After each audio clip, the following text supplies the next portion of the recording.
Je propose qu'on attaque. Bonjour à tous. Tout d'abord, au nom de toute l'équipe de Mahaka, je tiens tout particulièrement à remercier tous les participants à ce webinaire. J'en profite également pour remercier tout particulièrement François Boudet, qui représente la société Satya Conseil. Je laisserai se présenter en propos introductifs. J'ai en effet le plaisir donc, de travailler avec la société Satya Conseil depuis 14 ans et avec François depuis 18 ans, donc alors qu'il travaille au sein de la société Interinvest. Alors Mahaka, vous le savez, est une jeune pousse, jeune société. Néanmoins, moi, de par mon passé, j'ai créé et dirigé un cabinet de gestion de patrimoine qui s'appelle Novelfi, que mes anciens associés ont racheté il y a un peu plus de 2 ans. Puisque j'ai voulu me consacrer pleinement au lancement de Mahaka.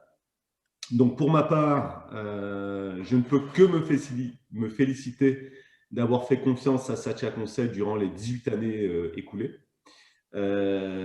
puisque en tant que dirigeant de Novelfi et maintenant de Mahaka, il nous a fallu sélectionner un partenaire digne de ce nom afin de proposer une solution permettant de mettre en œuvre les effets de levier fiscaux, tant au titre de l'impôt sur le revenu des personnes physiques que de l'impôt sur les sociétés. Donc, outre la qualité des prestations fournies par Satya, ils ont toujours été présents et ont agi avec célérité pour assurer un back-office qui a toujours été irréprochable. Comme vous le savez, nous sommes dans un pays où l'on ne retient que ce qui ne fonctionne pas, à tout le moins dans la presse, et chaque année, on a ce fameux marronnier qui met en avant les affres, alors à l'époque, de la loi Pons, de la loi Paul, du Girardin. Pour ma part, ça fait plus de 25 ans que je me défiscalise chaque année et que je défiscalise mes clients pour mon plus grand plaisir, puisque ça m'a permis quand même d'avoir des effets de levier fiscaux particulièrement efficaces. Alors évidemment, dans le cadre de contrôle sur pièces, l'administration fiscale peut demander des justificatifs. Et donc là, sur ce point, Satya a toujours répondu avec efficacité. Et en 18 ans de partenariat avec François Boudet et plusieurs dizaines de millions d'euros d'investissement, jamais aucun de nos clients n'a eu à souffrir d'un redressement fiscal. Je tiens à le souligner parce que c'est important. Il m'apparaissait donc naturel, d'une part, de mettre en œuvre un partenariat avec Satya Conseil et d'autre part, de demander à François de présenter son offre et surtout démontrer quelle est la valeur ajoutée qu'il apporte. En effet, je sais combien vous êtes sensible en votre qualité d'expert comptable quant à la qualité de vos conseils et de surcroît à la qualité de la prestation que vous rendez. Dès lors, vous pourrez en toute sérénité conseiller à vos clients l'offre Satya Conseil et répondre ainsi efficacement à leurs demandes, tendant à voir réduite leur facture fiscale. Donc, par ailleurs, outre la satisfaction de vos clients, vous aurez une nouvelle mission de conseil, génératrice de revenus récurrents pour votre cabinet et permettant, je vais accentuer ce point, ça permettra à vos clients d'avoir un rendement net d'impôt, je dis bien net d'impôt, entre 14 et 10% annuel. Donc, quand on voit le rendement des livrets A aujourd'hui, on a un effet d'aubaine à côté duquel il me paraît nécessaire de ne pas passer. Je vais maintenant donc laisser la parole à François Boudet afin d'animer ce webinaire. Et nous aurons évidemment avec François et l'équipe de Mahaka plaisir à répondre à vos interrogations. Alors n'hésitez pas et bon webinaire. François, à toi. Bien, merci Rodolphe pour cette introduction. Bonjour à tous, merci d'être quand même assez nombreux présents à ce webinaire. Donc merci à Rodolphe, Mahaka, Marc et Fabienne pour la bonne organisation de cet événement. Pour ma part, c'est mon premier exercice en la matière. Même si je suis passé à la télé il n'y a pas très longtemps, mais c'est un exercice différent. Donc, comme le disait Rodolphe, Satya existe depuis 14 ans. Depuis 2007. Aujourd'hui, on va focaliser les thématiques du webinaire sur l'impôt sur le revenu, puisque Rodolphe a évoqué aussi l'impôt sur les sociétés pour lequel on envisageait une présentation dissociée plutôt, hein, on avait évoqué à la fin septembre. Donc, évidemment, ça pourrait intéresser aussi vos clients en tant qu'experts comptables. Et donc, aujourd'hui, on sera focus sur l'impôt sur le revenu. Alors, on ne va pas rentrer dans les détails qui sont assez simples, en fait. Ça, vous le verrez avec Rodolphe et Marc qui connaissent le schéma par cœur de l'effet de levier entre l'apport et le gain fiscal immédiat one-shot l'année suivant l'investissement. On va se focaliser sur la façon de bien monter un dossier, bien sélectionner les exploitants, les immobilisations, son monteur gérant, donc que ce soit Satia Conseil ou un autre, hein, parce que nous ne sommes pas les seuls à faire ce métier, évidemment. Et puis, appréhender les garanties qui peuvent sécuriser vos clients sur un investissement pérenne et sans mauvaise surprise. Voilà. Donc, on peut commencer par la première planche, Marc. Donc, la première thématique, c'est comment bien sélectionner les exploitants à financer. Donc, vous allez avoir peut-être l'impression que j'enfonce un peu des portes ouvertes, mais c'est quand même primordial parce qu'il y a des pratiques qui se sont développées dans les dom-tom au niveau de la sélection des dossiers. Vous verrez que ce n'est pas forcément les monteurs qui sélectionnent les dossiers. Et ça, dès qu'on a constitué Karl Gruand, mon associé, je finirai étrangement par la présentation de Satia Conseil, mais pas innocemment non plus. On a vraiment mis en place une stratégie commerciale qui préconisait l'approche client direct. Donc, un peu comme dans votre métier, hein, puisque vos clients, vous les connaissez, vous les rencontrez, mais pour nous, c'est la même chose. Et ce n'est pas forcément la même chose chez tous les monteurs, et notamment chez les gros, qui délèguent l'approche client aux fournisseurs. Donc, souvent, le sourcing de leur dossier, c'est le fournisseur qui le fait, voire des fois, le fournisseur monte le dossier de A à Z et aucun interlocuteur du monteur n'a rencontré l'exploitant. Et pourtant, c'est primordial, déjà pour bien le connaître, évidemment, pour découvrir son entreprise, son activité, et puis aussi pour ne pas passer à côté d'opportunités, puisqu'il peut très bien acheter un véhicule utilitaire chez le concessionnaire du coin, et en fait, il a un autre besoin bien plus conséquent, qui sera par exemple un bâtiment industriel neuf, et je vais en parler plus tard, ça c'est des sujets qui nous intéressent beaucoup. Et si on n'a pas rencontré le client directement, ben, on ne le saura jamais. Donc voilà, par exemple, un concurrent qui a financé un petit Renault Kangoo pour un gros transporteur en Guyane, et nous, on a fait derrière 4 millions d'euros de bâtiment avec le même transporteur parce qu'on le connaît, on le suit, on le voit chaque année plusieurs fois. Voilà, donc on a un peu le même schéma, vous et nous, de fonctionnement dans le suivi des clients. Donc, j'ai des petites notes à côté, hein, donc je pense avoir tout dit sur le fait de les rencontrer. Donc, ça rejoint un petit peu l'approche globale et pérenne.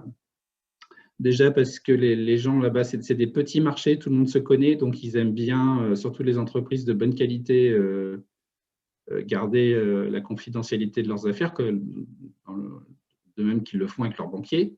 Donc, ils n'aiment pas que leurs papiers se baladent dans la nature chez 2 ou 3 monteurs. Et quand ils sont contents d'un monteur, en général, ils ne le quittent pas. Donc, nous, on a la chance, je touche du bois, d'avoir des clients fidèles grâce à ça. Ça nous permet aussi, quand on les rencontre, en général sur le premier quadrimestre, hein, donc quand on vient de le finir, là, de projeter leur programme d'investissement sur l'année et de négocier avec les banques avec lesquelles on travaille des enveloppes de financement pour eux qui consomment soit en une fois s'il y a un agrément fiscal, soit en plusieurs fois si c'est des petits dossiers qui ne nécessitent pas forcément un agrément fiscal. Voilà. Après, vous savez que notre métier n'est pas un métier sans risque. Il y a eu, on travaille sur une loi qui s'appelle aujourd'hui la LODEOM, qui s'appelle aussi la loi Girardin, avant la loi Paul et avant la loi Ponce. Donc, depuis 86, ça fait maintenant 35 ans, si je ne me trompe pas. Et il y a eu quand même pas mal de clashs et de gros sinistres dans notre profession qui ont quand même qui ont marqué au fer rouge, cette niche. Et donc, nous, du fait de nos implantations dans tous les DOM, avec des représentations uniquement par des salariés de notre groupe, ça nous permet et avec des salariés issus de ces DOM, de bien connaître les entreprises locales. Et donc, éventuellement, les mauvaises et surtout les mauvais qui sont derrière et qui ont tendance à revenir à chaque fois sous différentes casquettes, voire à changer de DOM pour sévir ailleurs. Donc, il y a eu des sinistres quand même, je ne dirais pas en pagaille, mais il y en a eu pas mal qui nous ont fait du tort à tous.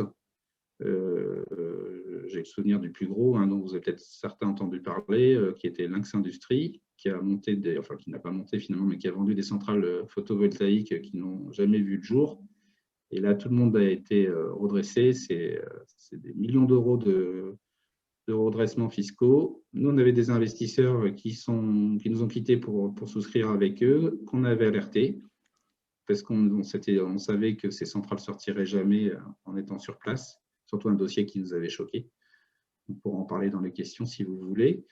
Et malheureusement, ces investisseurs, même en les ayant prévenus, ils ont pris le redressement, ils ne veulent même plus investir chez nous non plus. Donc voilà, c'est des clients perdus pour nous et pour mes confrères qui travaillent sérieusement aussi. Voilà le premier slide. Marc, si tu veux passer au suivant. Alors, quelles immobilisations financées? Donc là, on est après la découverte client, évidemment, dans un schéma commercial classique. Donc nous, on privilégie évidemment des IMO qui sont en adéquation avec l'activité des exploitants. Alors ça va peut-être vous faire rire, mais c'est pas rare que, par exemple, un coiffeur vienne nous voir pour lui financer un 4x4 pick-up. Donc nous, on ne voit pas trop l'intérêt, quand bien même sa profession est éligible. Le 4x4 pick-up est une immobilisation, comme pas mal, éligible. Nous, on ne suivra pas parce qu'on ne comprend pas l'intérêt pour un coiffeur d'avoir un pick-up. On préfère lui financer son salon, évidemment, ses fauteuils, tout son outil de travail. Et sauf raison très particulière, puisque ça nous arrive une ou deux fois de le faire, en Guyane notamment, pour les coiffeurs qui font du domicile et qui ont pas mal de pistes à rouler, on n'a jamais fait dans les autres DOM. Voilà. Pourquoi? Parce que derrière, en fait, ça cache un autre besoin, ça sera le véhicule perso du coiffeur et en rien une IMO qui sert à son activité professionnelle. Voilà, donc, et pareil, on va aussi chercher à financer des biens qui nécessitent du financement bancaire, et, en évitant de taper dans les trésoreries des exploitants, ce que pas mal sont tentés de faire. Qui est quand même des opérations assez dangereuses, puisqu'il faut bien s'assurer de la provenance des fonds dans ces cas-là. Donc nous, le financement bancaire nous rassure quand même pas mal. Voilà. Deuxième point, c'est acheter chez des IMO. Il faut que ces IMO soient achetés chez des fournisseurs de bonne notoriété. Donc, on est comme en France métropolitaine, on a dans tous ces DOM des négoces de matériel qui sont reconnus depuis des dizaines d'années, qui ont l'exclusivité sur certaines marques. Donc, que ce soit par exemple le groupe Bernard Ayotte, qui est le plus grand distributeur de matériel, par exemple de TP ou roulant dans les dom-tom. Là, je ne dis pas qu'on y va les yeux fermés, mais on y va très sereinement, parce que ce sont des gens très sérieux, évidemment, qui nous vendent leurs camions Renault, leurs camions Mercedes, ça dépend des cartes qu'ils ont dans tel ou tel DOM. Alors je peux citer le groupe MacDeal en Guyane aussi, avec qui on travaille beaucoup, matériel et services dans le même département, qui sont pour l'un concessionnaires Hyundai en TP et l'autre Hitachi en TP aussi. Donc, tout ça sont des partenaires historiques, des entreprises bien implantées depuis des décennies dans ces départements. On n'a jamais eu de soucis sur ces dossiers-là. Alors, pourquoi je dis ça? Parce que le risque, c'est de travailler avec des fournisseurs un peu exotiques. J'ai vu passer, par exemple, des proformas de fournisseurs à l'île Maurice. Alors, je ne dis pas que toutes les entreprises mauriciennes ne sont pas sérieuses, mais souvent, ce ne sont que des mandataires, comme les mandataires auto qu'on peut, par exemple, trouver en France métropolitaine. Et là, il faut être extrêmement prudent puisqu'ils vont nous vendre des matériels qui ne sont pas encore physiquement sur le DOM et ce qui nécessite souvent un paiement en amont. Donc, au départ du bateau, avant même le départ du matériel, on engage des fonds. Donc, et souvent, ce sont les fonds de vos investisseurs. Donc, ça, on y va très prudemment, voire pas du tout. Ou alors, il faut que ce soit des grosses marques, par exemple Mercedes ou Temsa, hein, c'est la même chose. En bus de transport scolaire ou de passagers en général, on travaille directement avec Mercedes en Allemagne. Alors, ils ont des procédures, comme pas mal de boîtes allemandes, assez lourdes, mais qui nous rassurent énormément. Et eux, évidemment, c'est des gens à qui on peut régler des acomptes légitimes avant que les matériels quittent les usines allemandes de Mercedes. Voilà. Donc attention, on est très prudent avec les mandataires notamment. Après, sur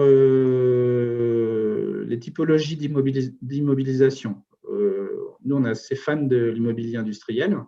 Ben, pourquoi? Parce que déjà, ça nous fait Alors, l'immobilier industriel neuf, hein, parce que je vous rappelle qu'on ne finance que des immobilisations neuves.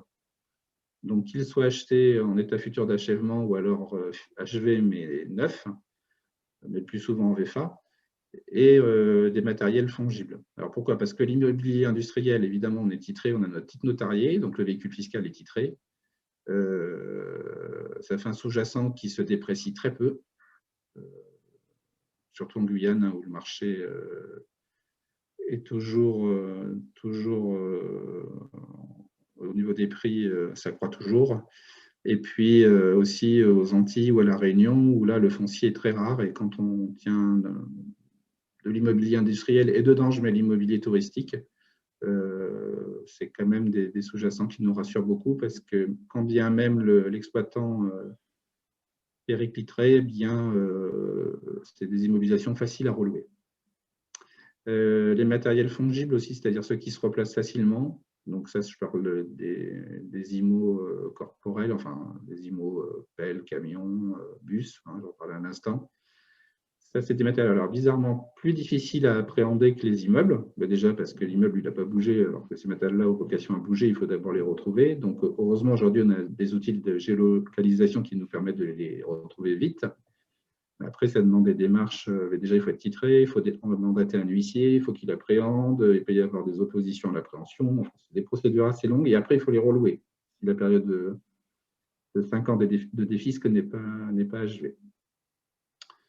Voilà pour cette planche-là. Donc, on peut passer à la suivante. Bien choisir son monteur gérant. Donc, bien nous choisir les gens sérieux, il y en a quand même. Hein. Pas mal. Donc, on doit être une petite dizaine de monteurs sérieux et récurrents. Peut-être que vous en connaissez certains. On travaille tous le produit différemment. Globalement, on s'entend tous assez bien. On est à peu près tous membres de la FEDOM, la Fédération des entreprises d'outre-mer, parce que notre intermédiation est très écoutée à la FEDOM, hein, qui a un rôle de lobbying auprès de l'Assemblée pour quand la loi de finances, les nouvelles lois de finances sont discutées. Donc, on intervient pas mal à ce stade-là, évidemment, parce que notre sujet est très sensible pour le financement des économies ultramarines. Donc, pour choisir son gérant, évidemment, il faut regarder le niveau de compétence de ses associés et de ses salariés. Donc, tout à l'heure, je parlais de Karl Gruand, mon associé, et donc moi-même, puisqu'on est les deux détenteurs de Satya Conseil, deux actionnaires. On a fait nos études, à l'époque c'était un DESS finance, ensemble. Après on a pris des voies différentes. Karl travaillait dans le commissariat aux comptes et après je sais qu'il y a des Bretons ou au moins un Breton parmi vous a été secrétaire général du groupe Giboire plusieurs années à Rennes, le groupe Giboire étant je crois le plus gros administrateur de biens en Bretagne. Voilà. Donc, on a une culture financière et fiscale tous les deux assez ancienne. Et moi, j'ai travaillé au début de ma carrière à la BRED, Banque Populaire. Et après, donc, comme le disait Rodolphe tout à l'heure, chez Interinvest, qui est un autre monteur de référence dans notre profession, avant de monter Satya avec Karl en 2007. Voilà. Parmi nos salariés aussi, on a des gens de très bonnes compétences. Il y a Florent Gautler qui assiste à ce webinaire qui vient de la Société Générale, qui avant était investisseur, qui travaillait sur la banque privée à l'ASG, donc il connaît très bien votre côté, en fait, hein, l'approche investisseur. Donc, il est basé à Paris, Florent. Et après, en amont, dans les DOM, on a un directeur général délégué sur Satia, Sylvain Letien, qui est avec nous depuis 11 ans et qui, lui, valide tous les dossiers Confinance, puisqu'il a aussi un passé gestionnaire entreprise pro à la Société Générale, hein, où il a travaillé plusieurs années. Et Florent était aussi à la Société Générale, où on compte aussi pas mal d'investisseurs. Hein, voilà. Et après, évidemment, on a d'autres collaborateurs qui sont très sensibilisés à l'approche financière des dossiers, surtout à la qualité de la signature des exploitants. Voilà, c'est vraiment notre culture. Ils ont chaque année des formations à suivre. Donc, on est très exigeant au niveau du recrutement, parce qu'évidemment, c'est ce qui fait le succès et la pérennité de la boîte, hein, puis de nos dossiers. Après les implantations locales, ben ça c'est primordial dans notre métier, il faut être sur nos marchés parce qu'ils sont tous loin. Le plus près, c'est Saint-Pierre-et-Miquelon, où on fait des dossiers assez sympas, mais depuis les Antilles et la Guyane, puisqu'on travaille avec une seule banque qui peut tout piloter depuis les Antilles et la Guyane. On y va quelques fois, parce que c'est un petit archipel vraiment très sympa, avec peu de boîtes, évidemment, parce que c'est 4500 habitants, mais des dossiers, des fois, assez importants. Après, évidemment, on a notre agence historique en Martinique, en Guyane, en Guadeloupe et à La Réunion. On commence à faire quelques sauts à Mayotte, mais encore très épisodique, mais enfin, surtout à La Réunion. Et tout cela représente 18 salariés, entre à peu près 12 sur le front, donc qui rencontrent les clients, et 6 sur le back-office, qui assure entre guillemets, le SAV pour vos clients investisseurs, comme le disait Rodolphe, quand il y a des demandes de renseignements fiscaux, essentiellement, que reçoivent directement vos investisseurs. C'est toute cette équipe qui prépare les réponses que vous recevez en général entre 12 et 48 heures au plus tard. Voilà. Et là, notre accompagnement va jusqu'au bout du process, qui en général s'arrête assez tôt, si on a fourni les bonnes pièces, ce qui est le cas la plupart du temps. Les implantations locales, et puis après l'historique. Hein, donc évidemment, nous, ça fait 14 ans qu'on fait ça. On est le cabinet en France qui obtient le plus d'agréments. On en est entre 300 et 400 aujourd'hui obtenus. Ça représente près de 10% des agréments délivrés au niveau national sur les 14 dernières années. Donc, c'est pas mal, hein, puisqu'il y a quand même des gros faiseurs en face de nous. Donc, c'est vraiment notre fierté d'avoir ces agréments. C'est-à-dire que là, on passe à l'écumoire de l'instruction fiscale, et donc c'est quand même signe de sérieux et de qualité. Voilà, enfin la dernière planche, parce que je crois que on m'a attribué 20 minutes de parole. Appréhender les garanties. Alors, évidemment, hein, ça c'est pas des produits sans risque. Ils sont rentables, certes, mais il faut qu'il y ait des garde-fous. Il n'en faut pas énormément, mais il en faut certains primordiaux. Donc, nous, déjà, dans les véhicules fiscaux, statutairement, donc au statut, quand on communique les statuts à un établissement financier qui va prêter au véhicule fiscal, il est prévu qu'on ne peut pas engager la SNC en tant que gérant, ou le véhicule fiscal, si c'est l'autre véhicule fiscal, si ce n'est pas une SNC, mais enfin la plupart du temps, ça sera une SNC. S'il n'y a pas de clause de non-recours contre la SNC et contre ses associés. J'insiste bien sur le « et », puisque l'un va avec l'autre et l'un ne va surtout pas sans l'autre. Donc, ça, c'est systématique. Et après, évidemment, au niveau de la signature du contrat de prêt avec la banque, il y a une clause aux conditions particulières qui rappelle cette clause de non-recours contre la SNC et contre les associés, vos investisseurs et vos clients, afin qu'ils ne soient pas embêtés. Et la banque ne peut se retourner que contre l'exploitant locataire en cas de défaut de paiement.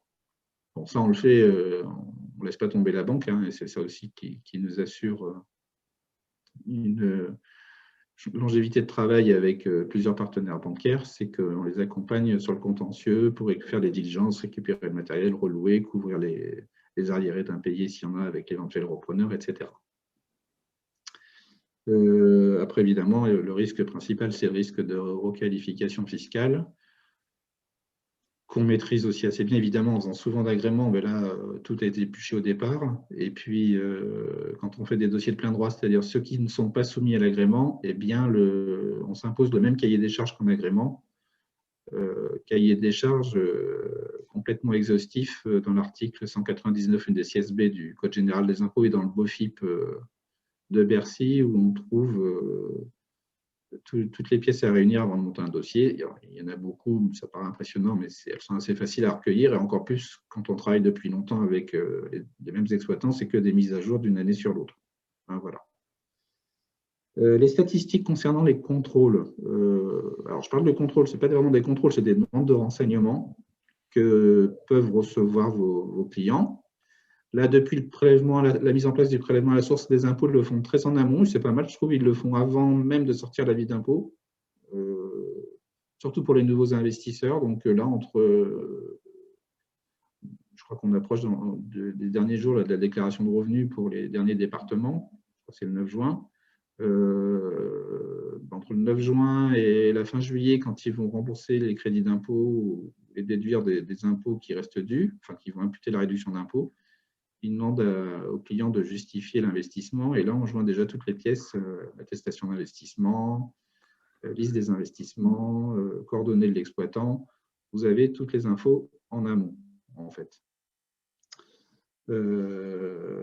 Voilà, donc derrière ça, alors pour vous dire des statistiques, oui, c'est à peu près 2% des investisseurs, j'ai encore regardé les chiffres, qui reçoivent ces demandes. Voilà, donc c'est assez peu de personnes finalement.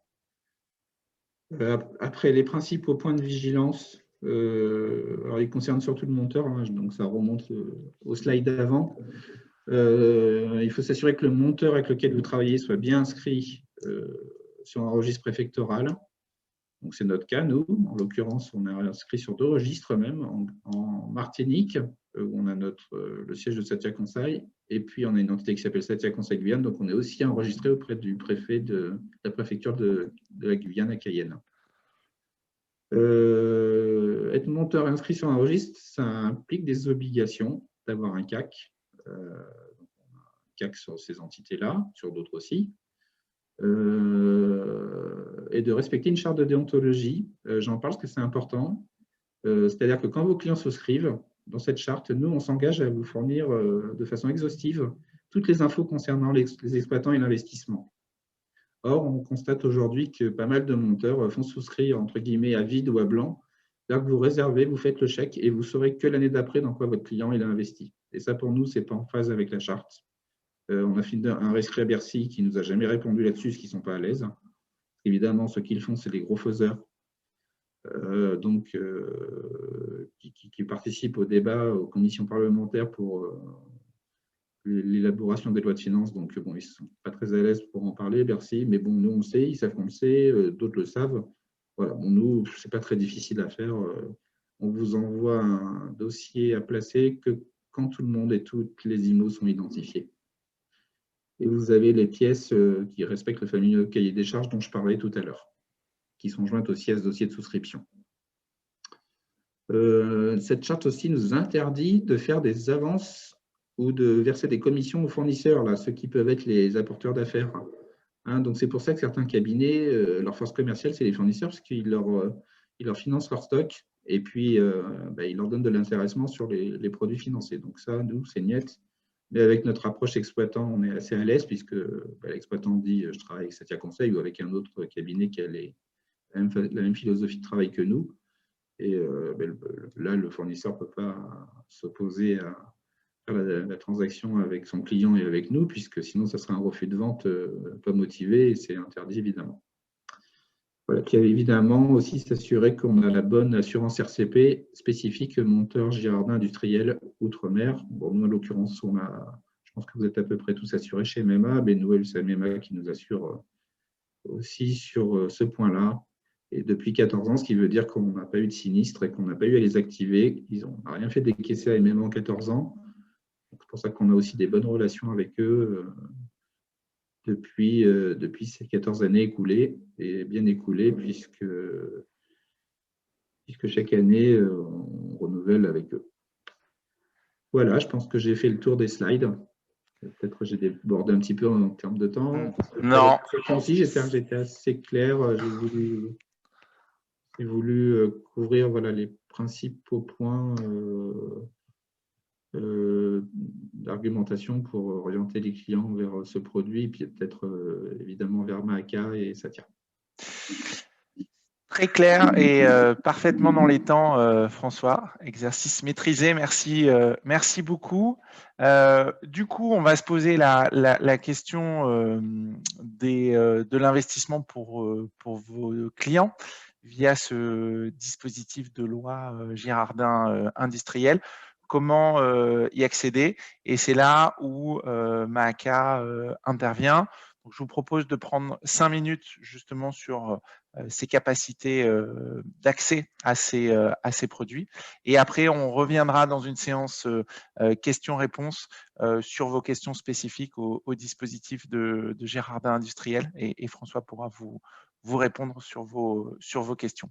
Ce que je vous propose de faire déjà, c'est un sondage sur voilà, le fait d'avoir déjà créé ou non votre structure de gestion de patrimoine. Comme ça, on pourra voir effectivement le panorama voilà, de nos auditeurs aujourd'hui.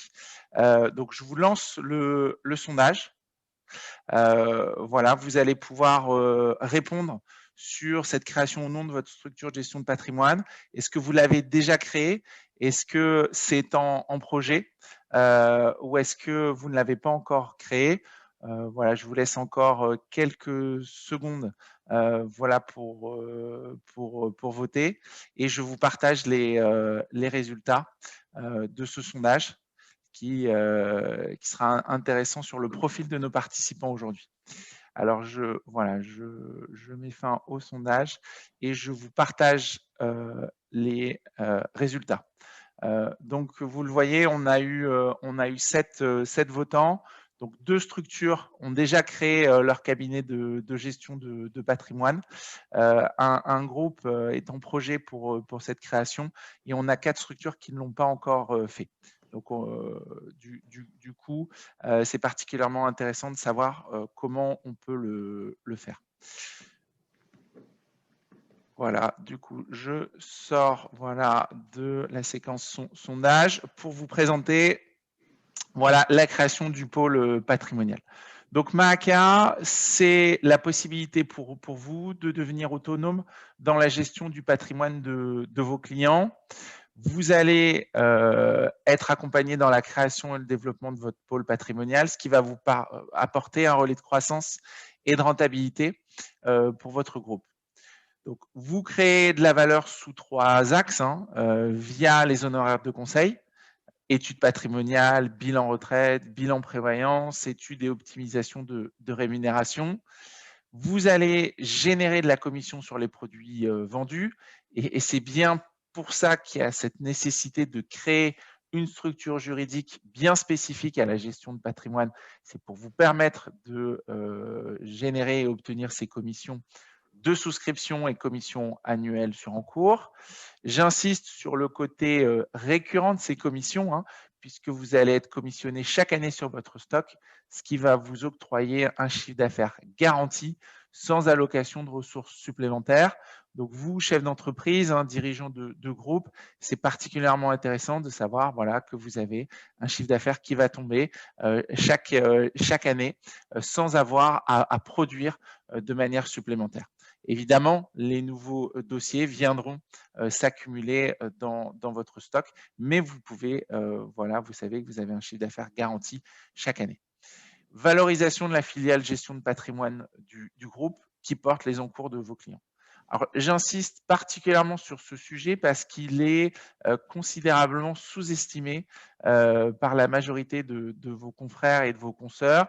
C'est-à-dire que quand on indique voilà, la possibilité de créer son pôle patrimonial au sein d'un groupe d'expertise comptable, souvent on voit les honoraires, éventuellement les commissions, mais on ne pense pas assez dans sa décision d'investissement à la valorisation de sa filiale. Ce stock qui est porté par votre filiale en gestion de patrimoine, il a une valeur importante sur le marché. C'est environ 3 années, hein, ça se valorise 3 années de commission annuelle. Et donc, au moment où vous céderez vos parts partiellement ou totalement de votre filiale, ça sera un apport de cash significatif. Et c'est évidemment cette création de valeur, il faut bien la mettre en lien avec l'investissement de départ. Se faire accompagner par Maacas, c'est sécuriser et booster votre nouvelle activité. Maacas a été créé pour lever l'ensemble des freins à la création de votre pôle patrimonial. Un des importants freins, un des plus importants freins, c'était la partie réglementaire. Oui, la gestion de patrimoine, c'est une activité fortement réglementée et c'est normal pour la sécurité du client final, de l'investisseur. Et du coup, on a monté des outils, des formations également, tout un accompagnement pour vous permettre d'être complètement sécurisé, balisé sur ce schéma. Donc, toute la partie réglementaire est embarquée dans les outils et les équipements Maaka. On intervient aussi beaucoup en conseil. On audite votre structure actuelle, son organisation, la typologie de sa clientèle, mettre en place les bonnes synergies pour le développement de votre activité patrimoniale, vous faire un plan de préconisation hein, qu'on discute ensemble, qu'on challenge ensemble, et on va même jusqu'à la création d'un business plan personnalisé spécifique à votre structure de gestion de patrimoine où on mettra dedans le cap à suivre, ce qui nous donnera un repère pour nos réunions de pilotage qui auront lieu tous les trimestres par la suite. Et donc, on va progresser au fil du temps avec un cap très clair. Choisir Maaka, c'est bénéficier tout de suite, du jour au lendemain, de produits d'investissement et de prévoyance rigoureusement sélectionnés par Maaka.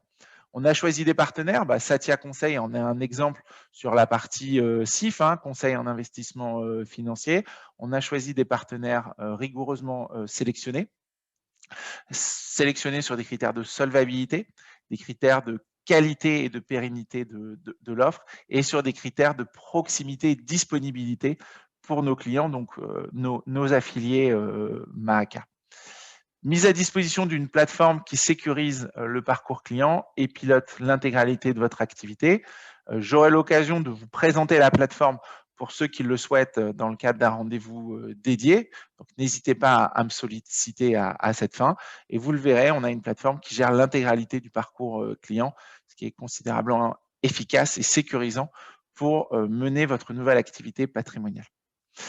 Un suivi opérationnel dans le temps, voilà, on est sur une logique voilà, de contact régulier et constructif et non pas de vous dire voilà, on vous livre des outils et ensuite débrouillez-vous. Donc, on est dans une approche intégrée et régulière. Et formation des équipes, parce que ça aussi, c'est un frein hein, au départ, c'est de dire, bah oui, c'est bien, mais je ne maîtrise pas encore toute la matière. Évidemment, on identifie les points où vous souhaitez être formé, vous et vos équipes.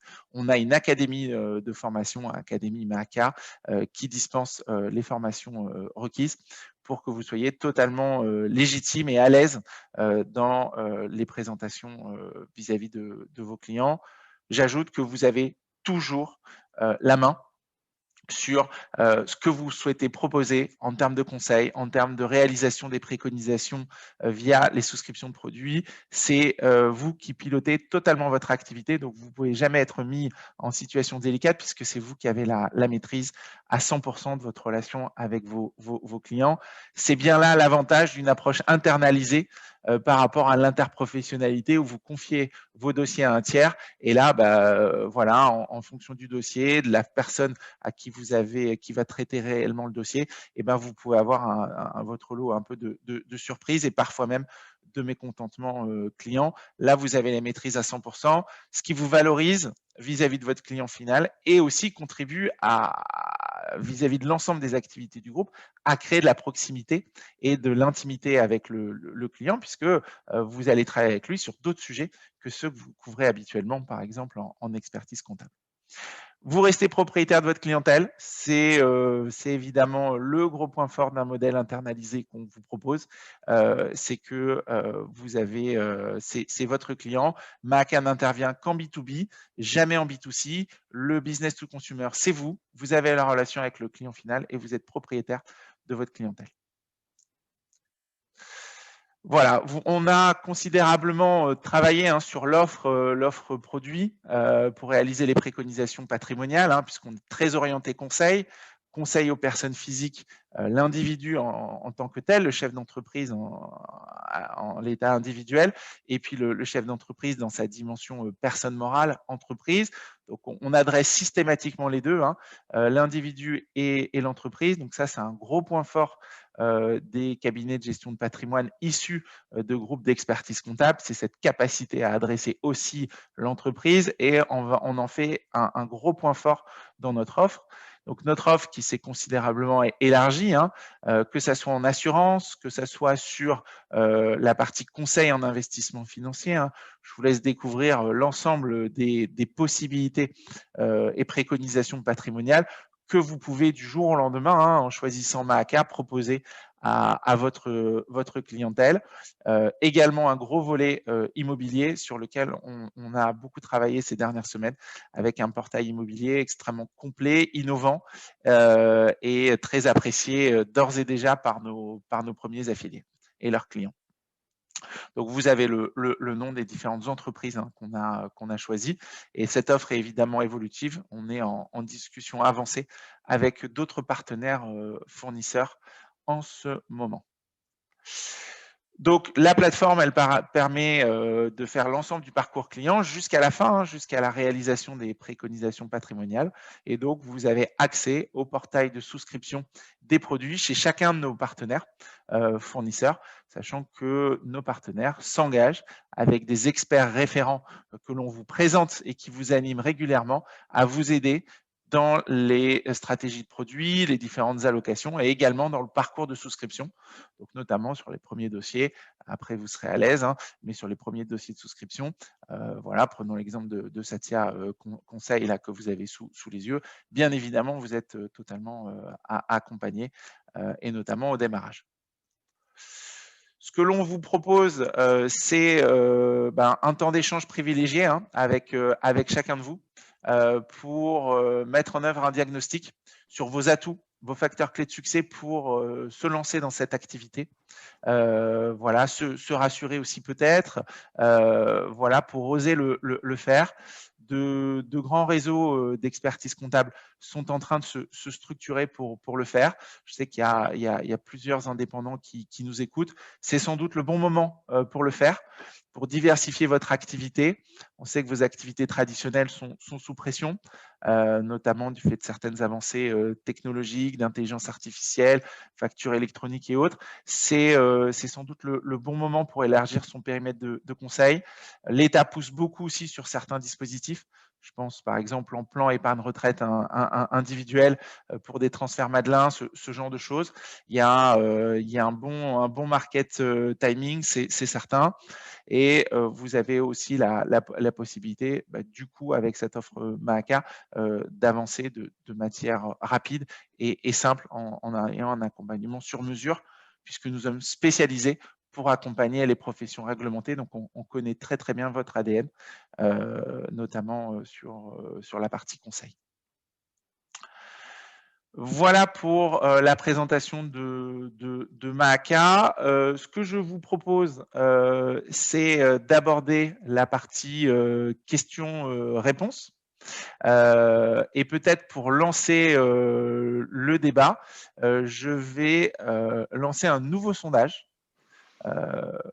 Voilà, sur donc, les opérations d'investissement en Girardin industriel. Donc la question, vous allez la voir, c'est: avez-vous déjà conseillé, voire souscrit pour un de vos clients une opération d'investissement en Girardin industriel? Je vous lance le sondage. Si vous pouvez prendre quelques secondes pour y répondre, ce serait très instructif pour, voilà, pour étayer le débat. Voilà, vous êtes en mesure de voter, enfin de voter, de choisir la réponse. Marc, pour information, Oui. moi j'ai un pop-up qui me dit Lot et les panélistes ne peuvent pas voter. Donc, moi Oui. je veux mettre oui, mais je ne peux pas. Donc, très frustré. Mais on la connaissait déjà, ta réponse. Ah mince alors. Voilà, ça a voté. Rodolphe, Super. j'ai répondu pour toi. Ah merci Fabienne. Je partage les résultats. Donc, sur les 9 votants, une personne a conseillé de l'investissement Girardin industriel, mais ne l'a pas souscrit. Non, toi, tu es dans la deuxième catégorie. Ah, tu l'as conseillé et tu l'as fait souscrire à au moins un de tes clients. Je sais qu'il y en a de nombreux, mais voilà, au moins un client. Et non pour les 2/3 de notre assemblée. Donc, on voit toute la curiosité vis-à-vis de ce dispositif qui n'a pas encore été conseillé ni souscrit pour les 2/3 de notre assemblée. Alors, je vais profiter pour rebondir. Alors, moi, ça fait 25 ans que je fais de la gestion de patrimoine et ça fait 25 ans que je travaille avec Edom-Tom. J'ai travaillé à l'époque la loi Ponce, qui était juste un outil extraordinaire. La loi Girardin, avec le plafonnement des niches fiscales, revêt encore un certain intérêt, mais on n'a plus les effets de levier qu'on avait. Et je veux attirer l'attention auprès de vous, experts comptables. Moi, j'ai souvent rencontré des clients d'experts comptables qui venaient me consulter tout simplement par mon réseau de dirigeants de chefs d'entreprise que je défiscalisais depuis des années. Et dans les cocktails et les représentations, souvent, entre chefs d'entreprise, on parle de tout ce qui ne va pas, des charges sociales, de la fiscalité. Et j'ai récupéré beaucoup de clients, dirigeants, chefs d'entreprise qui venaient me voir pour se défiscaliser. Et je faisais donc beaucoup d'investissements Girardin industriels. Et qui tous m'ont fait part de leur frustration de ne pas avoir de répondant de la part de leur expert comptable. Alors, et je sais que vous êtes une profession qui est hyper structurée et pour vous fréquenter depuis de nombreuses années et de manière encore plus amplifiée aujourd'hui de par Mahaka, je sais que vous avez besoin de maîtriser le sujet. Sachez que Mahaka, par le choix de Satya Conseil, on a vraiment, puisque je vous dis, avec François, ça fait 18 ans que je travaille, on a vraiment mis un point d'orgue et un point d'honneur à choisir un partenaire dont on est certain qu'il aura la capacité non seulement de vous accompagner sur l'offre, mais surtout qui répondra présent dans les hypothèses les pires, où on peut avoir, et François le mettait en avant, où on peut avoir un exploitant qui, par exemple, va faire faillite. Et là, il faudra que le monteur de l'opération et celui qui a initié l'opération soient extrêmement réactifs pour qu'on n'ait pas de requalification. Donc ça, c'est un point qui est important. Et on a également, et là, je parle sous ton contrôle, François, mais on a une jurisprudence qui a quand même évolué extrêmement favorablement, puisque auparavant, lorsque vous montiez une opération d'investissement défiscalisante, il fallait que pendant les 5 années d'exploitation, il fallait qu'il ne se passe absolument rien. Et 4e année, l'exploitant faisait faillite. L'administration fiscale contrôlait, vérifiait qu'il y avait eu continuité dans l'exploitation. Et pour le coup, à partir du moment où il y a faillite, il n'y a pas de continuité dans l'exploitation, puisque si le monteur de l'opération n'a pas récupéré les biens et ne les a pas donnés à un nouvel exploitant qui va continuer l'exploitation, il y avait une remise en cause de l'avantage fiscal et l'administration fiscale requalifiait l'intégralité de l'opération. J'avais eu 30 000 € de réduction d'impôt, j'avais une reprise de 30 000 € de réduction d'impôt. On a une évolution et de la jurisprudence et de la doctrine fiscale où maintenant, ça va être repris au prorata. D'accord, de la période qui a fait l'objet de la reprise. Donc, dans mon hypothèse, il y aurait une reprise de 1/5 de la réduction d'impôt si le monteur n'a pas fait ce qu'il fallait dans le suivi et la continuité de l'exploitation. Voilà. Donc, et François le mettait en avant, et moi, j'ai toujours préconisé à mes clients ces investissements Girardin en mettant en avant que, oui, évidemment, il y a un risque. Oui, évidemment, il y a un risque. Maintenant, ce risque, il va être syndiqué en mettant l'investisseur au sein de 2 voire 3 SNC pour mutualiser son risque. D'accord ? Ça, c'est un point qui est important. Et puis, quand vous gagnez 14, 16, 18% net d'impôts chaque année avec la récurrence qui va bien, moi, j'ai des clients, je leur ai fait économiser plusieurs centaines de milliers d'euros d'impôts dans leur carrière d'entrepreneur. Donc, si une année, il y a un hiatus et il y a une reprise de 5, de 6, voire de 10 000 euros de réduction d'impôts, vous n'aurez pas de mal et votre client vous en tiendra par rigueur. Maintenant, il faut jouer à la transparence. Hein, voilà. L'investissement sans risque, vous êtes expert comptable, vous le savez, il n'existe pas. L'idée, c'est de trouver, de structurer et d'avoir une offre qui soit la plus cohérente possible et qui soit la plus efficiente possible. Voilà. Mais je voulais vous livrer cette expérience personnelle parce que je pense que, alors je parle du Girardin industriel, mais c'est vrai pour tous les autres investissements, notamment quoi de mieux que l'investissement immobilier pour patrimonialiser son impôt. Hein, voilà. Mais sachez que vous nourrissez de grosses frustrations à l'adresse de vos clients parce que souvent, vous ne leur donnez pas les solutions et la nature ayant horreur du vide, ils vont voir ailleurs. Et parfois, vous avez des CGP qui ont monté leur structure en association avec des experts comptables et qui peuvent demain, je dirais, vous faire perdre votre client parce que vous n'avez pas répondu présent à des demandes. Voilà. Voilà donc pour mon expérience, c'est ce feedback que je souhaitais vous faire. Merci Rodolphe. Vous pouvez poser vos questions dans l'espace questions-réponses. C'est le bon moment pour le faire. Je pense, Marc, vu qu'on a une petite dizaine de participants, je pense que tu peux ouvrir les micros. Peut-être que ça sera plus simple pour ceux qui veulent poser des questions. Et dans ce cas-là, voilà, levez la main et puis comme ça, vous pourrez prendre la parole. Voilà, donc ce que je te propose, Marc, c'est d'ouvrir la session et ça permet je suis en train à l'oral que par écrit.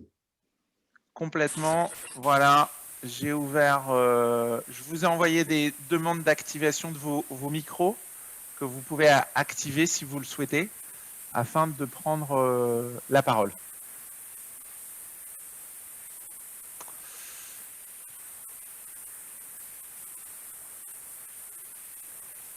Hop. Voilà, donc je vois qu'il y a des premiers micros qui s'ouvrent. Voilà, si vous avez des questions à poser ou des remarques à formuler, n'hésitez pas. On vous écoute.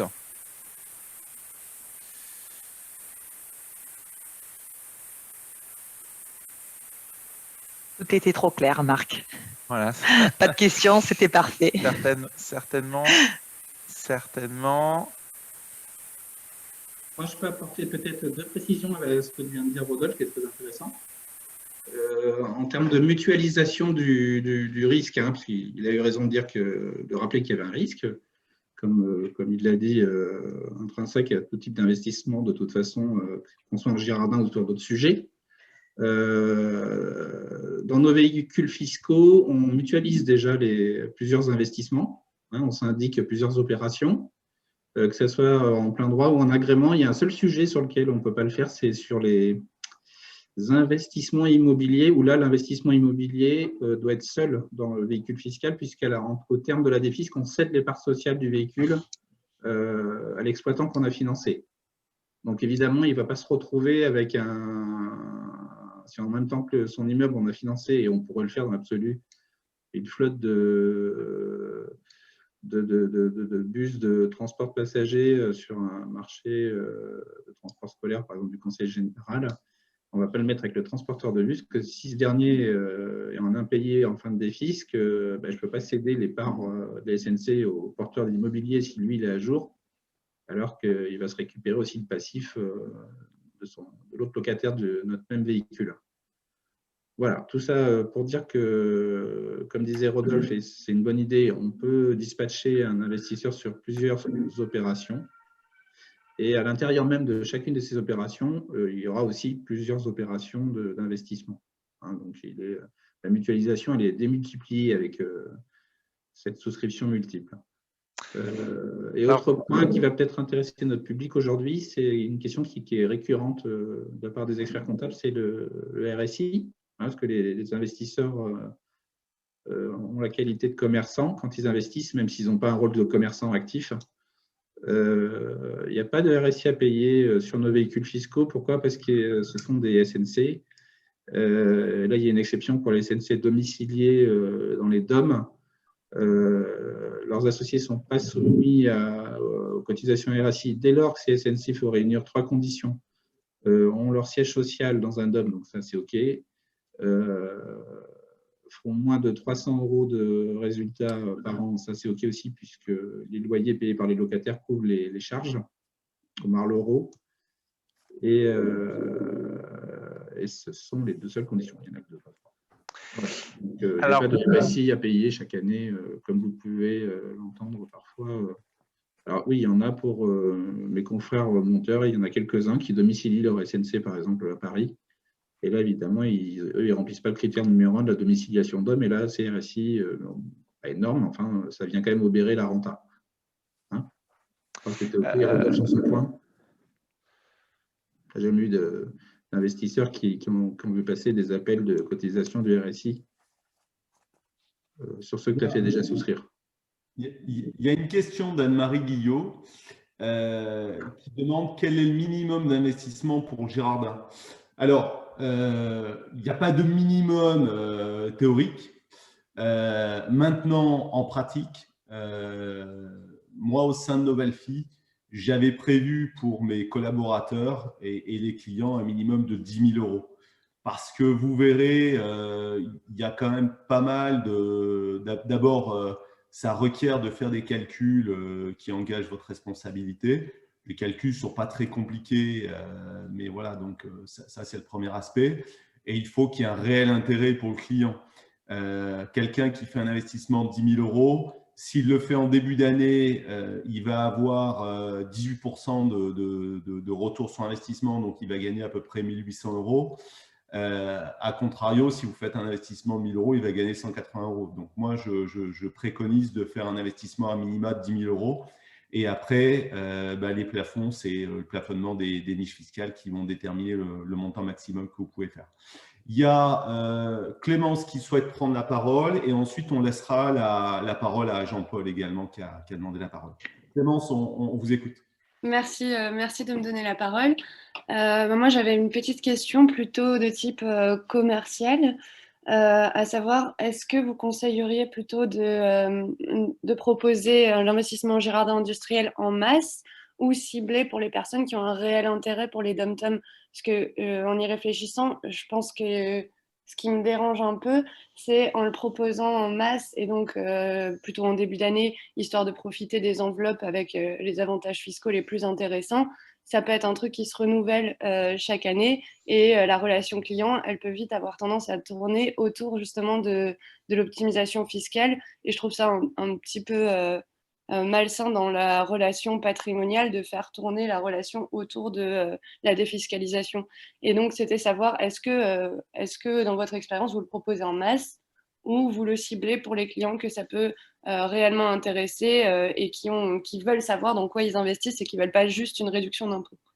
Alors, Clémence, je vais prendre la parole puisque je vais vous livrer mon expérience professionnelle. Déjà, merci pour votre question qui est extrêmement pertinente.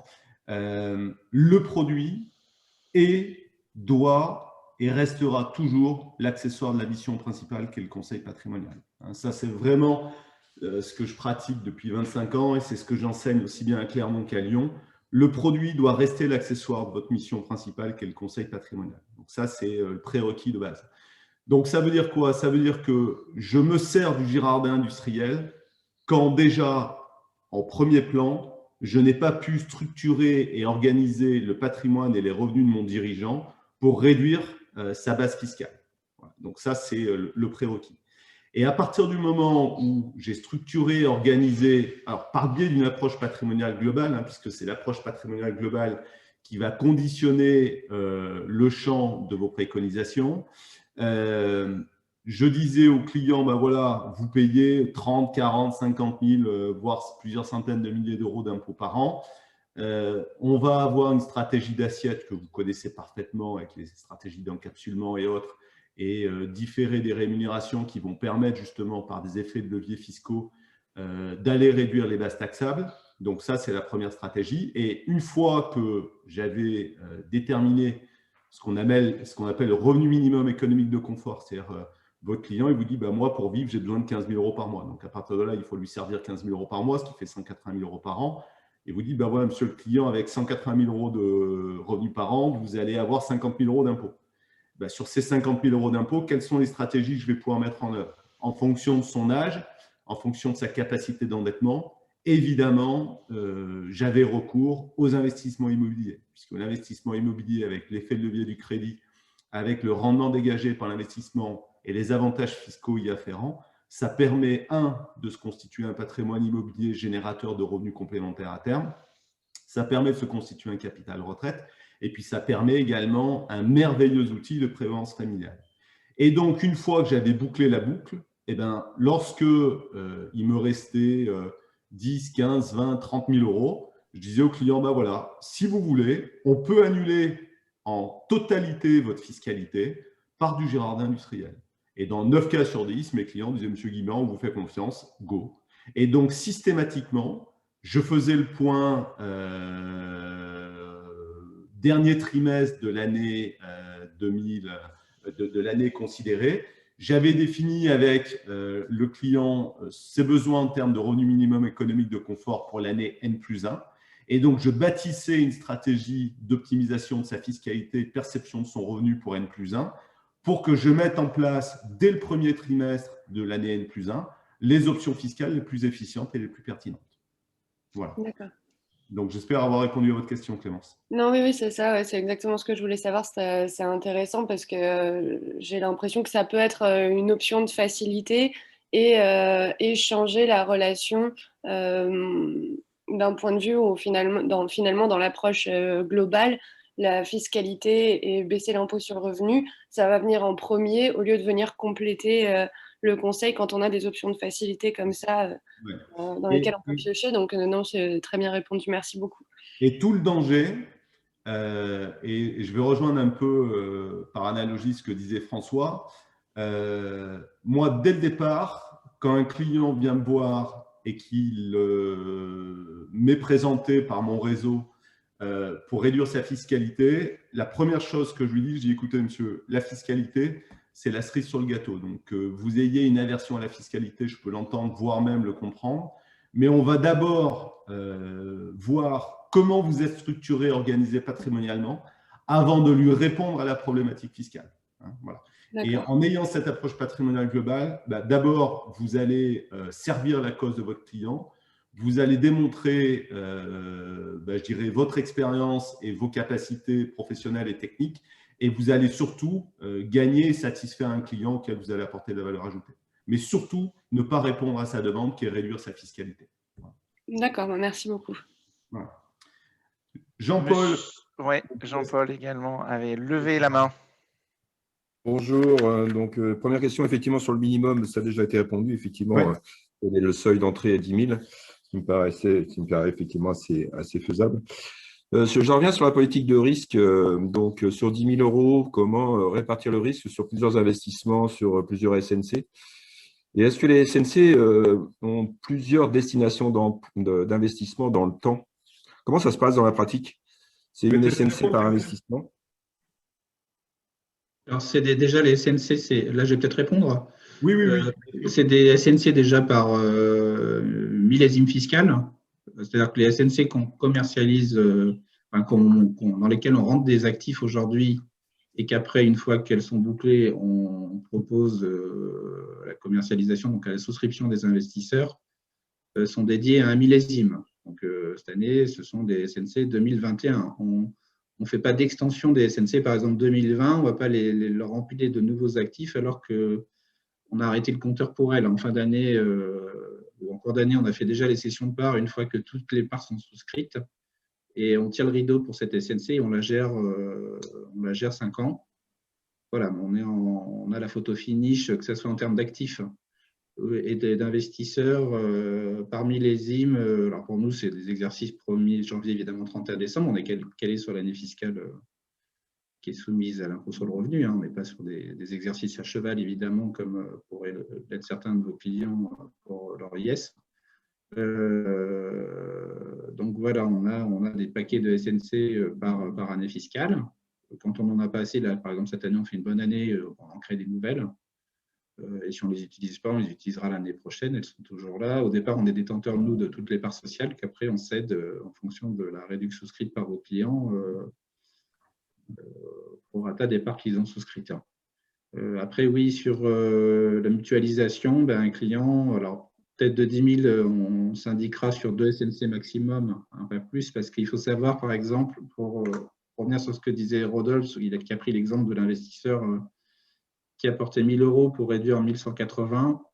Il faut savoir aussi qu'il y a des frais fixes qui ne sont pas énormes, et là, lui, ça va impacter beaucoup, parce qu'on a 70 € de frais d'enregistrement de cession des parts sociales à payer au SIE, plus les parts, là, ce n'est pas énorme à acheter. Bon, on va dire qu'il prend 10 000, ça veut dire qu'il prend un dixième de SNC, il aura un chèque de 10 € en plus à faire, donc c'est 180 €. Ils vont être obligés encore de 80 € de frais fixes l'année de souscription. Ils ne sont pas à payer après chaque année, ces frais, et au terme, on lui rembourse ses parts sociales. Voilà, donc un client à 10 000, en général, il n'est pas mutualisé, ou alors on va le mettre sur une SNC intrinsèquement déjà très mutualisée, où on va trouver 9 à 10 exploitants.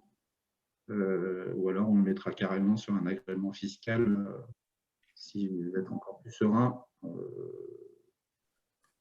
Voilà, je ne sais pas si j'ai répondu comme il faut à votre question. Oui, très bien. Oui, c'était effectivement le nombre d'exploitants par SNC. Donc, effectivement, il y a une mutualisation par le nombre de SNC et par le nombre d'exploitants dans la SNC elle-même. Tout à fait. Et des fois, on peut proposer un client, par exemple, à 30 000, ça arrive souvent avec les clients de Rodolphe.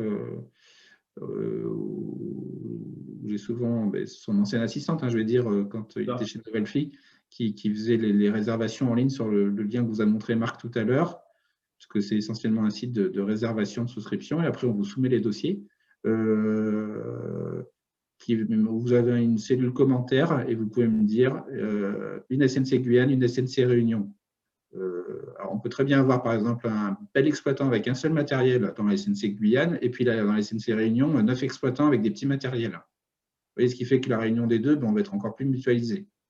Un exploitant solide qui aura un seul actif financé dans une, et puis peut-être 10 plus petits exploitants qui auront 10 investissements ad hoc dans l'autre SNC, alors réunionnaise, qui peut être antillo-réunionnaise, puisque dans une même SNC, je peux mettre des dossiers de Guyane, de Réunion, des Antilles, de Saint-Pierre-et-Miquelon. Voilà. L'autre question également, c'est sur la démonstration des 18% de rentabilité sur 5 ans. Comment ça se calcule? Un peu plus précisément. Alors, ce n'est pas sur 5 ans, c'est one shot. Votre client, là, pour cette année, avant le 31 décembre 2021, il apporte…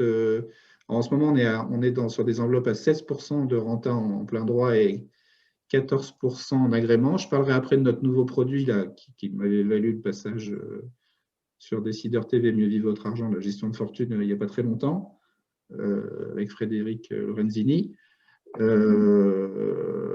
Donc, il met 10 000 cette année, par exemple, s'il prend du plein droit, avant le 31 décembre, sachant que les rentas peuvent se réduire vers le 31 décembre. Là, on est sur la loi de l'offre et de la demande. Pour l'instant, on a pas mal de dossiers, donc nous, on laisse des fenêtres assez larges. J'ai des concurrents parfois qui sont sur des taux où vous pouvez souscrire qu'une semaine. Nous, on est plutôt sur des fenêtres de 2 à 3 mois. Vous voyez, assez confortable, parce que le temps que vous en parliez à votre client qui se décide et que vous nous reveniez, que là, on vous dit non, le 16, il n'y en a plus, c'est 14. Bon, c'est pas très confortable pour vous pour revenir vers le client et lui dire la rente a baissé de 2 points. Donc, il met 10 000 avant le 31/12/2020.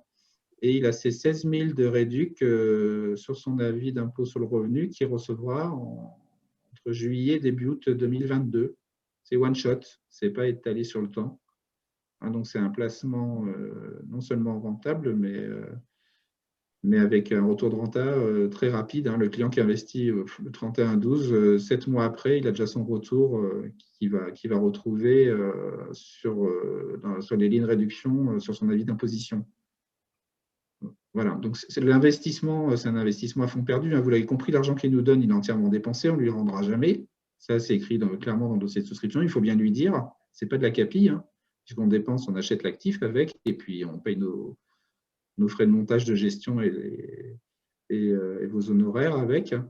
Donc, par contre, le retour est supérieur à l'apport qu'il a fait. La renta est conséquente et immédiatement l'année de plus 1 de l'investissement. Et petit conseil pratique, Jean-Paul, moi, pour tous mes clients que je défiscalise, pour certains depuis 25 ans, je leur ai fait un petit tableur Excel que je suis chaque année où je reprends l'intégralité des économies d'impôts qu'ils ont réalisées. Je peux te dire que ça fait quelques centaines de milliers d'euros d'investissement à la clé parce que généralement, les gens, quand ils économisent, ils oublient rapidement.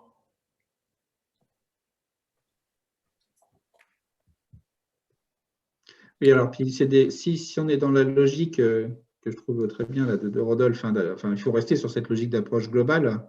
Nous, on est une des cerises sur le gâteau, pas forcément systématique, hein, il faut que ça soit évidemment un besoin réel.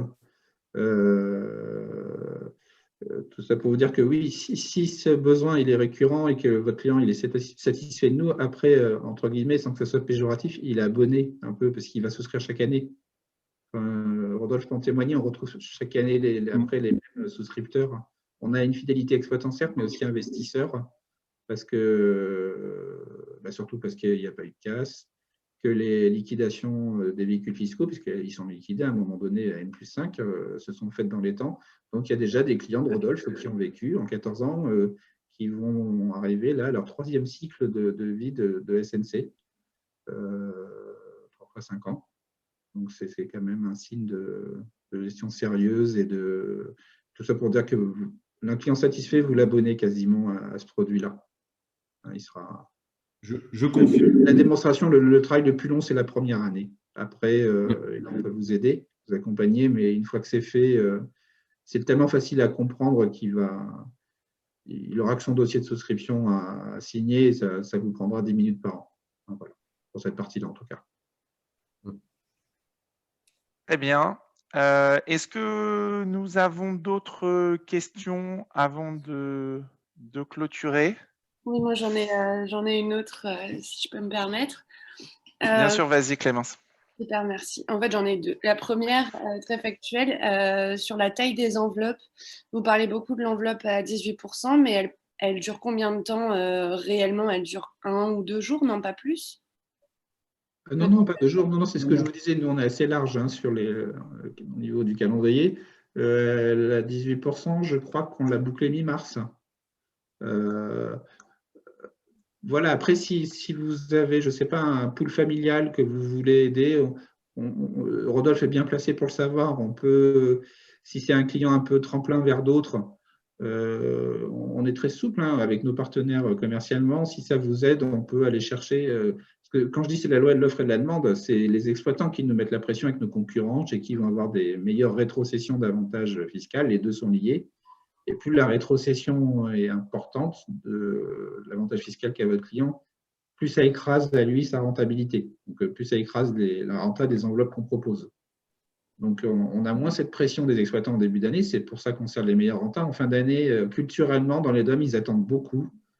Le dernier quadrimestre, souvent c'est tard. Ils jouent un peu au poker, moi je dis à cette période-là. Pour nous solliciter, parce qu'ils savent qu'ils vont avoir à ces moments-là les meilleurs taux, parce que typiquement des professions libérales, ils vont savoir encore plus avec l'année qu'on a vécue, vraiment entre novembre et décembre, combien ils vont avoir gagné, et s'il faut aller souscrire à un Girardin, ils vont s'y prendre au dernier moment. Donc là, on va avoir un flux de demandes d'investisseurs sur le dernier quadrimestre, et pas forcément les produits, pas suffisamment déjà de produits. Et donc, voilà, ce qui est rare et cher, et ils seront plus chers, puisque nous, pour aller les chercher, il va falloir qu'on fasse des grosses rétrocessions aux exploitants. Alors, je dis qu'ils jouent au poker, et puis moi, je ne veux pas faire jouer au poker vos clients, parce qu'on a une épée de Damoclès, là, et les impôts sont hyper vigilants là-dessus. Les matériels défiscalisés doivent être mis en service sur le DOM avant le 31 décembre de l'année de la défisque. C'est-à-dire que nous, on commence à être en zone rouge à partir de septembre. On a les calendriers des bateaux qui partent sur tous les DOM, et on sait si nos matériels sont embarqués ou pas, ils peuvent être mis en service une fois arrivés sur le DOM.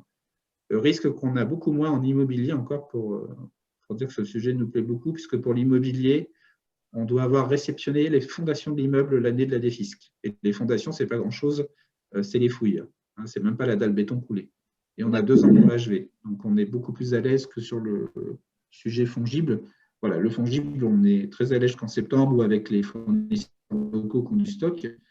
Mais tous ceux qui nous disent il faut que ça prenne le bateau, il faut qu'on trouve une place sur une barge, parce que bon, il nous arrive de financer des pelles de 45 tonnes. Hein, on n'embarque pas ça comme on embarque une boîte de Kleenex. Il faut trouver le bateau qui arrive en temps en heure. La Réunion, je crois que c'est 6 semaines de mer. Si le bateau part le 15 novembre, c'est mort. C'est un dossier 2022. Vous voyez. D'accord.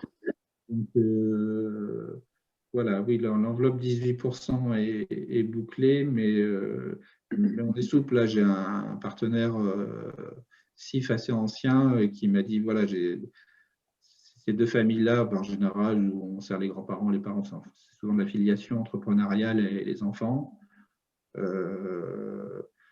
On leur fait des structures ad hoc pour eux et tu peux nous les faire à 18. Je leur dis oui, on a encore du produit où on peut vivre correctement et vous normalement avec du 18 et vous fidéliser et puis transformer ces clients-là en prescripteurs. Voilà. J'ai une question en écho de ce que tu dis, François. Est-ce que pour nos affiliés Mahaka, on pourrait imaginer, par exemple, jusqu'à fin juin, que tu fasses une enveloppe dédiée pour certains de nos affiliés ou pas? Oui, tout à fait. Super. Oui, on peut dire oui. Super. Affiliés ou nouveaux affiliés, Okay. voilà, une ou plusieurs, à voir si vous arrivez à certifier déjà avec les premiers affiliés actifs. On va échanger avec nos premiers affiliés, on te fera un feedback.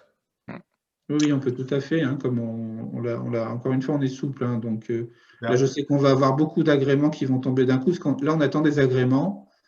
Là, je vais rentrer dans des sujets un peu techniques. Il faut savoir que parce qu'on travaille sur une niche, sur des régions ultramarines qui sont en concurrence avec des régions ultramarines d'autres pays européens, notamment anglo-saxons et néerlandais, notamment la zone Antilles. Et il faut que ces aides, qui sont considérées comme des aides publiques, donc par ricochet, on remonte à Bruxelles, il nous faut l'aval de la Commission européenne tous les 3 ans. Il faut que le ministère des Finances obtienne l'aval de Bruxelles tous les 3 ans pour la reconduction du dispositif. Et là, on attend depuis maintenant, on a marre d'attendre, depuis plusieurs semaines l'aval pour la reconduction pour la période 2021-2023.